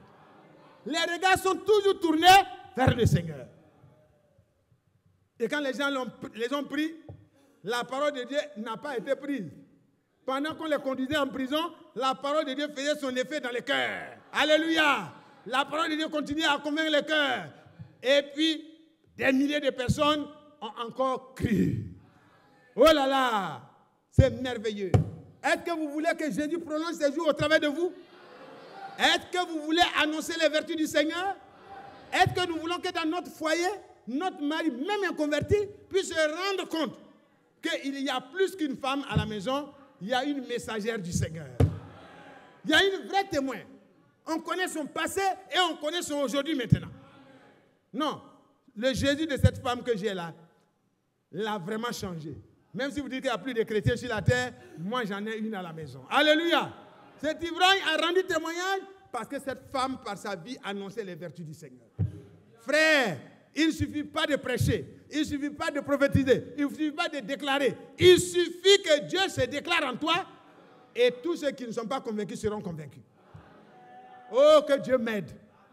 Que Dieu m'aide! Dans le travail, qu'est-ce que la parole de Dieu dit? Colossiens 3, vous pouvez lire vous-même. Comment les hommes doivent se conduire dans leur lieu de service. À partir du verset 18, vous pouvez lire. Vous pouvez lire, frère. À partir du verset 18, ça parle des femmes aussi. Femmes, que chacune soit soumise à son mari comme il convient dans le Seigneur. Voilà la conduite. C'est la conduite quotidienne. Ce n'est pas le mari qui dit sois soumise. C'est Dieu qui dit sois soumise. La conduite que tu vas avoir va être une source d'inspiration pour d'autres femmes. Ça va détourner d'autres femmes de comment on appelle ça? L'émancipation mondaine pour les amener à la vraie émancipation. Et les maris, qu'est-ce qu'il fait? Que chacun aime sa femme. Alors ça, c'est clair qu'il n'y a pas de femmes. Un frère qui est vraiment dans l'équilibre, il ne prend pas une deuxième femme. Il ne prend pas une troisième femme. Il reste avec une seule femme. Si tu as pris une deuxième femme, il faut aller la répudier. Mais c'est clair, hein? Ah, vous avez dit, frère Branham a dit, restez dans l'état jusqu'à ce que... Mais toi, tu n'étais pas dans cet état. Tu n'étais pas dans cet état quand tu as reçu le message. Tu allais prendre et tu as rapidement fait les choses pour qu'on dise, comme il est dans cet état, il n'a qu'à rester comme ça. Mais arrête de jouer de la comédie devant Dieu. Esdras, qu'est-ce qu'il a dit? Il dit, Israël, faites repartir les femmes étrangères. Libérez vos foyers avec leurs enfants. Bon, si Dieu t'a dit de garder ta deuxième femme, ça c'est entre toi et Dieu. Mais je ne crois pas qu'un chrétien né de nouveau, rempli du Saint-Esprit, va garder ça comme ça. Il peut faire un faux pas, mais il doit se ressaisir. Dans notre loi, il n'est même pas possible de marier quelqu'un qui est déjà marié. Ici, là, ce n'est pas possible. Donc, ça montre déjà que c'est faux. D'autres, là, on s'en va remettre. J'ai pris votre fille, je l'ai dotée, mais la parole de Dieu me dit que chacun aime sa femme et ne s'aigrise point contre elle. Moi, j'aime ma femme. Quand tu aimes ta femme, est-ce que tu peux prendre une deuxième? Non. Quand le diable amène le cœur à apprécier ce qui est dehors, c'est le début de la chute. Mais si tu es resté dans la position juste, tu ne vas pas admirer les femmes du dehors. La femme que Dieu te donne est la plus belle femme. Est la femme la plus bonne. La femme la plus gentille. Il reste du travail que tu dois faire un peu seulement pour que ce que Dieu a dit là, ça s'accomplisse. Tu as du travail à faire, il ne faut pas dire ta femme est mauvaise et puis tu vas aller chercher femme de quelqu'un. Non, ce n'est pas femme de quelqu'un, c'est femme libre. Femme libre là, si ce n'est pas ta femme, c'est que ça est réservé à quelqu'un. Qui t'a dit qu'elle est libre? Elle attend son mari. Toi, tu as déjà pour toi. Donc, il faut aimer ta femme. Continue. La suite, parce que ce n'est pas pour les couples seulement. Enfants, obéissez en toutes choses à vos parents. Voilà la conduite. Ça, c'est pratique, hein? Oh, que Dieu nous laisse avoir la grâce d'être corrigés. Les enfants qui n'obéissent pas à leurs parents, ce n'est pas bon, car cela est agréable au Seigneur. Alors, mes enfants, moi aussi j'ai des enfants, hein, mais moi aussi je suis enfant. Chacun de nous doit, à son niveau de responsabilité, être obéissant à ses parents. Si tes parents sont encore vivants, si tu appelles, il ne faut pas dire, papa, j'ai mes enfants, je dois m'occuper d'eux. Non, va d'abord obéir à tes parents, occupe-toi d'eux, et Dieu te donnera la force de t'occuper de tes enfants. Alléluia. Parce qu'il a dit que cela est agréable au Seigneur. Ce qui est agréable au Seigneur, c'est ce qui plaît aux chrétiens. Je ne vous entends pas dire Amen. Excusez-moi. Enfants, obéissez en toutes choses à vos parents, en toutes choses. Si le parent est chrétien, d'accord, frère Mathias. Mais si mon parent n'est pas chrétien, s'il te dit allons adorer un autre Dieu, il faut lui demander pardon. Mais il ne faut pas crier sur ton papa. Toi, tu es païen. Dieu m'a fait sortir des ténèbres. Moi, je suis dans la lumière du temps du soir. Moi, là, je ne suis pas dans ça. Païen que tu es, on ne dit pas ça à son père. Parce que nous étions de leur nombre. Et un jour, Dieu a ouvert nos yeux. On n'insulte pas son père. On ne parle pas mal à son père ni à sa mère parce qu'elle ne connaît pas encore la vérité. On prie avec compassion pour eux. On souhaite qu'ils vivent longtemps pour connaître la vérité. Et la vérité va les rendre libres. Et quand ils seront libres, ils diront, oh, j'avais un enfant qui était vraiment compréhensif. Il ne m'a jamais insulté même dans mon paganisme. Oh, que Dieu soit loué. Maintenant, si tu te demandes l'argent pour aller adorer le fleuve, adorer quoi, tu dis, papa, je peux t'envoyer l'argent pour manger. Mais pour tes dieux là, en tout cas, arrange-toi. Je ne peux pas te donner l'argent pour participer à ça. Il faut être clair. Viens danser la génération. Sinon, tu n'es plus mon enfant. Non, père, je suis ton enfant. Je suis sorti de toi. Mais j'adore le Seigneur. Je ne peux plus faire ces choses. Avec respect, on peut refuser. Oh, roi, vis à jamais. Mais nous ne pourrons pas adorer tes statues. Malheureusement, nous adorons le seul vrai Dieu. Vous voyez, il y a une manière de parler qui montre que tu es vraiment un enfant bien. Donc, on peut refuser en étant poli, en étant correct, en étant respectueux à l'endroit de son chef, de son papa, de sa maman, de son oncle, qui veut t'entraîner dans une position qui n'est pas chrétienne. Et la suite, c'est quoi? Père, n'irritez pas vos enfants. Ça, c'est la conduite de chaque jour. Hein. Je vais terminer à 15. La conduite de chaque jour. Conduisons-nous de manière à annoncer les vertus du Seigneur. Comme des étrangers, comme des pèlerins, nous devons avoir une conduite qui permet à Dieu d'être content. Parce qu'il ne juge pas avec favoritisme. Il juge selon l'œuvre de chacun. Quand tu vas arriver devant Dieu, tu vas dire non, mais mes enfants là étaient trop compliqués. C'est pourquoi moi-même je les bafouais à tout le monde. Non, ne bafoue pas ton enfant. N'irritez pas vos enfants. Mes chers parents, mes frères, mes collègues parents, nous qui avons des enfants, ce matin c'est l'occasion de t'examiner et de repartir devant Dieu. Si nous avons eu des comportements qui ont irrité nos enfants, on doit se repentir. Oui, frère. La parole de Dieu ne fait pas d'exception. Non, les enfants étaient trop compliqués. C'est pour ça que je les insulte à tout moment. Tu ne dois pas insulter ton enfant. C'est une créature de Dieu. Et Dieu te l'a confié. Si ça ne va pas, parle à son créateur. Il est capable de changer ce qu'il t'a donné. Qui croit que Dieu est capable de changer son enfant? Qui croit que Dieu est capable de changer l'enfant le plus compliqué? L'apôtre Paul était assez compliqué. Hein? C'était un dur. Il persécutait à outrance. Dieu l'a fait tomber. Il a changé Paul. Paul est devenu... Saul est devenu Paul. De grand, il est devenu petit à ses yeux. Oh, que c'est beau. Dieu peut changer nos enfants. Donc, ne les irritez pas. Vous allez les décourager. De peur qu'ils ne se découragent. On ne dit jamais à son enfant, toi, tu ne vaux rien. Toi, là, tu es toujours dernier. Tu vas voir. Les autres, là, ils vont avoir voiture. Et puis toi, tu es là. Tu ne vaux rien. Non. Tu n'as pas le droit de dire ça. La Bible te dit que tu dois annoncer les vertus du Seigneur. Tu ne dois pas irriter ton enfant. Parce que tu es père. Non. Les mamans, pardon. N'irritez plus les enfants. Ne les traitez pas de bons à rien, de vauriens. Ils valent quelque chose. Dieu a voulu te les donner. Ce n'est pas un vaurien que Dieu t'a donné. Il n'a pas de capacité dans d'autres domaines mais il a des capacités dans le domaine que Dieu lui avait déjà prédestiné à faire. Et l'enfant sera émerveillant pour toi si tu le considères selon la volonté de Dieu. Et dans la prière, la suite, serviteur.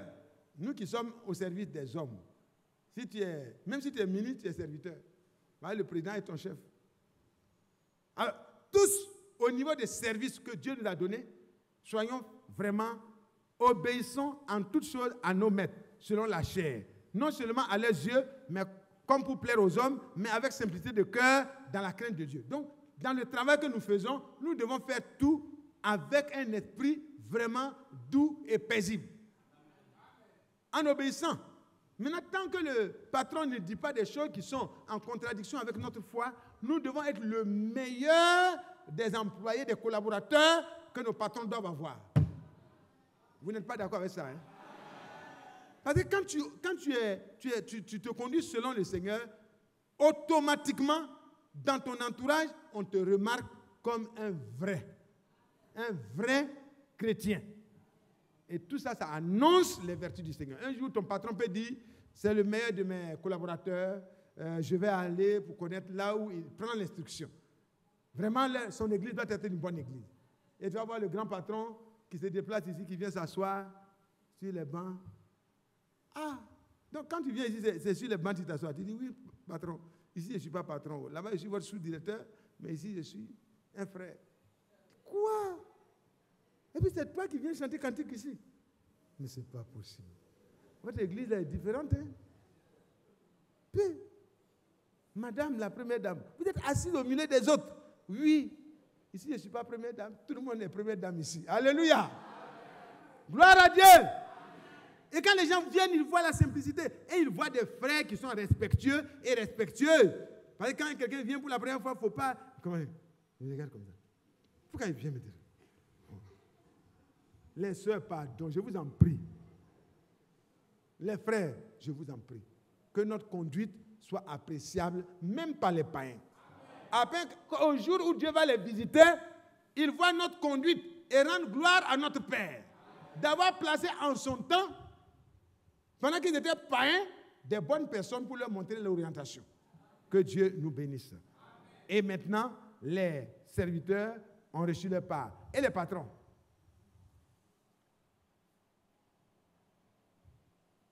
Bon, on termine la partie des serviteurs. Tout ce que vous faites, faites-le de bon cœur, comme pour le Seigneur et non pour les hommes, sachant que vous recevrez, voyez, du Seigneur, sachant que vous recevrez du Seigneur l'héritage pour récompense.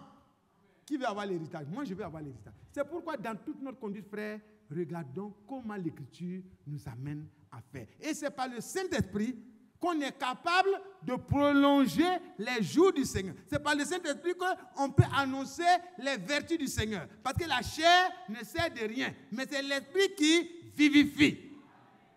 Et c'est l'Esprit qui déverse l'amour de Dieu. On aime tellement Dieu qu'on veut que sa parole soit honorée et respectée dans ma vie et au travers de ma vie, respectée par les autres. Que Dieu soit loué. Maître, accordez à vos serviteurs ce qui est juste et équitable. Si quelqu'un travaille pour toi, à la fin du mois, tant que tu n'es pas vraiment en faillite, il faut lui payer d'abord. Si toi-même tu ne peux pas avoir ton propre salaire, ça vaut mieux. Faites ce qui est juste et équitable. Sachant que vous aussi, vous avez un maître au ciel.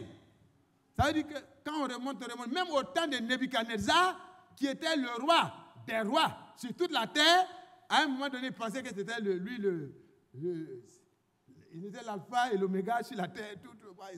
Quand il dit tu meurs, c'est que tu es mort. Il dit ton royaume est attaqué, c'est que ton royaume est attaqué. Ton royaume est vaincu, c'est que c'est vaincu. Et il amasse tout ce qu'il veut, et tout. Et il a pensé que c'était lui qui était le commencement et la fin. Alors que celui qui donne le pouvoir, il est en haut. C'est pourquoi il dit, vous qui êtes des maîtres là, sachez que vous avez un maître au ciel. Donc faites attention à ce que vous faites à ceux qui sont vos subordonnés. Gloire à Dieu. Amen. Gloire à Dieu. Amen. Gloire à Dieu. Amen. Alors quand il y a un homme qui est docteur ou qui est professeur dans un domaine à l'université, il n'est pas comme les autres maîtres. Il sait qu'il a un maître au ciel. Celui qui a donné un peu de savoir, donc on ne piétine pas les dossiers des jeunes étudiants, on les fait rester des années. J'ai vu un de mes petits frères qui a souffert des années. Dieu te soutienne. Aujourd'hui, il est docteur, je suis heureux. Alléluia. Mais il a souffert. Bon, ils ne connaissent pas encore Dieu, donc on leur pardonne. Mais toi qui connais Dieu là, il faut être un maître exemplaire. Il faut éprouver l'étudiant un peu, mais il faut lui donner ce qui est équitable. De telle sorte que Dieu te bénisse. Bon, mais comme il n'y a pas beaucoup de docteurs, de maîtres, je vous comprends. Que Dieu vous bénisse. Que Dieu nous bénisse. Ça va? Ça va? On se comprend? Ce n'est pas des choses nouvelles à vous apprendre. Mais je crois qu'on peut déjà se contenter de cela et se mettre à prier. Demandons au Seigneur que l'effet du sacrifice de Golgotha puisse avoir une répercussion sur notre cœur. Que la chose essentielle de notre vie, qui est le cœur, qui est l'âme, puisse être touchée profondément. Que notre esprit puisse changer. Nos paroles, notre conduite puisse changer. Afin que là où nous sommes, que ce soit au milieu des chrétiens ou au milieu des païens, les gens voient que nous prolongeons le comportement de Christ, la vie de Christ, la nature de Christ. Et que les gens puissent se laisser interpeller. Parce que quand tu te conduis de cette manière, ça interpelle les autres. Pendant que les gens sont en train de courir dans le péché, toi tu es retenu. Mais pourquoi tu ne fais pas ça? Il dit, oui, je faisais ça pire que toi. J'étais le plus pourri que toi. Mais aujourd'hui, Jésus m'a montré que la fin, c'est la mort. C'est la perdition. Je ne peux plus faire ça. Je t'invite à sortir de là. Vous êtes dans le train de la mort. Il y a le train de la vie. Alléluia. Allons dans la bonne direction. Mais s'il ne voit rien en toi, c'est chaque fois, pécheur, répétez-vous, changez de vie. Vous pouvez continuer à acheter les femmes, c'est pas de ton temps, mais acceptez Jésus. Non, tu n'es pas un prédicateur autorisé. Mais si tu peux dire, la parole de Dieu vous invite à la repentance. Voyez ce que j'étais, voyez ce que la grâce de Dieu a fait de moi. Alors les gens seront interpellés. Les voisins diront, ce qu'il dit là est vrai. C'était un bandit. Mais maintenant là, c'est l'homme le plus pacifique du quartier. C'était un coureur de jupons. Mais ce qu'il était avant, il est exactement le contraire maintenant. C'était un escroc, un voleur. Mais maintenant, depuis hier, sa vie a changé. Il était comme ça, il était comme ça. Mais les gens peuvent dire ce que vous étiez. Rahab, la prostituée, c'est un nom qui n'était pas vraiment honorable. Mais Dieu a honoré la Rahab et a fait d'elle une princesse en Israël. Que Dieu te bénisse. Le temps n'est pas encore gâté. Le jour est encore favorable. On peut se lever ensemble pour offrir à Dieu quelques mots de prière, pour dire au Seigneur, je veux changer. Je vais avoir une conduite au milieu des païens. Je vais avoir une conduite au milieu de mes frères et sœurs en Christ qui les édifie, qui les amène à aller de l'avant dans les choses de Dieu. Je veux me repentir de ce qui n'a pas marché, honnêtement. Et si tu dois aller vers un frère, tu dois aller vers une sœur, il faut aller librement après le culte. Prions ensemble, prenez la position qui vous convient. Si vous voulez vous mettre à genoux, mettez-vous à genoux. Si vous restez debout, vous restez debout. Vous voulez vous asseoir, asseyez-vous. Mais mettez-vous dans la position qui vous convient et prions de tout notre cœur. Prions de tout notre cœur.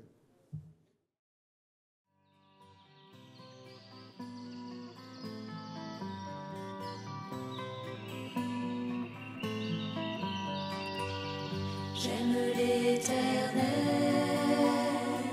car il entend ma voix. Il a penché vers moi son oreille, et je le chanterai.